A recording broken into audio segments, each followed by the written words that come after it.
Selama berabad-abad, peternak lebah telah memelihara lebah madu, memanen madu manis yang mereka hasilkan, dan mengandalkan mereka untuk menyerbuki tanaman. Faktanya, lebah madu menyerbuki sekitar sepertiga dari semua tanaman pangan yang kita konsumsi. Dengan kecepatan tertinggi 15-20 mil per jam, lebah madu bukanlah penerbang tercepat di dunia serangga. Itu karena dibuat untuk perjalanan singkat, dari bunga ke bunga, bukan untuk jarak jauh. Sayap kecil mereka harus mengepak 12.000 hingga 15.000 kali per menit, hanya untuk menjaga agar tubuh mereka tetap tinggi. Biasanya dengan kecepatan sekitar 12 mil per jam ketika terisi penuh dengan serbuk sari.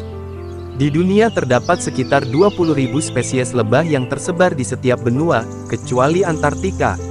Satu koloni lebah dapat berisi antara 60 hingga 80.000 ekor yang mendiami sebuah sarang. Biasanya lebah membangun sarang di atas bukit, pepohonan, bahkan atap rumah.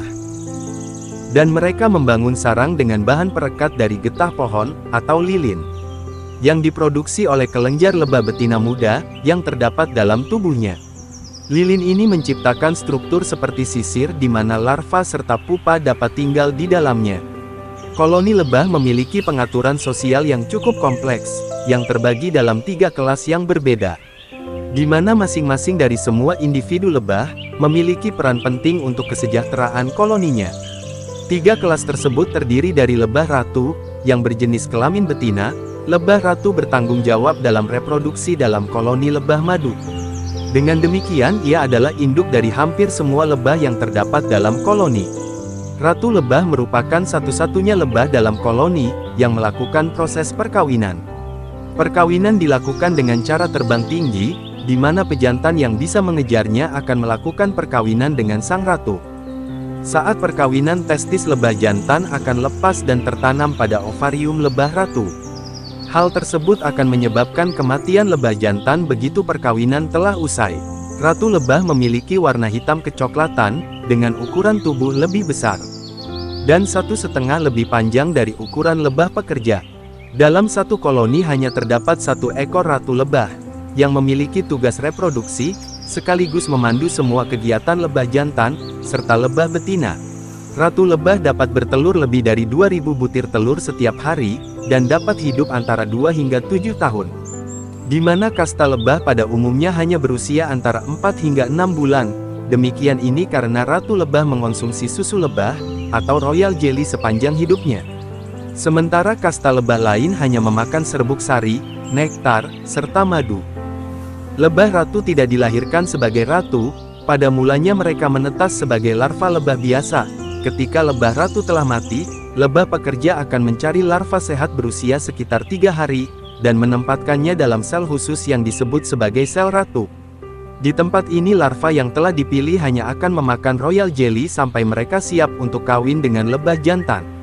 Setelah perkawinan pertama, semua lebah yang dipilih akan bertarung menggunakan penyengat mereka, dan lebah terakhir yang memenangkan pertarungan akan diangkat menjadi ratu. Adapun lebah yang kalah ia akan keluar dari koloni, dan pergi ke tempat lain untuk membentuk sarang dan koloni baru. Selanjutnya terdapat lebah pekerja berjenis kelamin betina, yang bertugas mengumpulkan nektar dan serbuk sari. Lebah pekerja ini mengolah nektar menjadi madu yang kemudian dimuntahkan kembali dari tubuhnya, untuk disimpan di dalam sarang sebagai makanan cadangan bagi koloninya. Di luar lebah betina yang bertugas sebagai pengumpul madu, ada juga lebah betina yang bertugas membersihkan sarang, dan merawat telur, serta anak-anak lebah. Beberapa jenis lebah memiliki sengat yang sebetulnya bersifat fatal bagi dirinya ketika sengat tersebut digunakan. Ketika mereka menyengat, sengat dan kantong kelenjarnya akan terlepas, dan tertancap pada sasaran. Sehingga hal tersebut mengakibatkan kematian bagi sang lebah. Lebah pekerja betina juga dapat bertelur, dan telur tersebut dapat menetas, hanya karena lebah pekerja betina tidak pernah dikawini oleh lebah jantan. Maka yang terlahir dari telur tersebut semuanya berjenis kelamin jantan. Makanan utama lebah pekerja ini adalah madu, dan mereka memiliki harapan hidup antara 4 hingga 6 bulan. Adapun lebah jantan bertugas mengawini lebah ratu. Lebah jantan merupakan lebah dari telur tak terbuahi, yang diberi makanan nektar dan madu. Biasanya, jumlah lebah jantan ini hanya berkisar ratusan dalam satu koloni. Di alam, lebah memiliki fungsi penting sebagai serangga penyerbuk utama. Kesukaan mereka akan nektar serta serbuk sari, dapat membantu penyerbukan silang pada tumbuhan.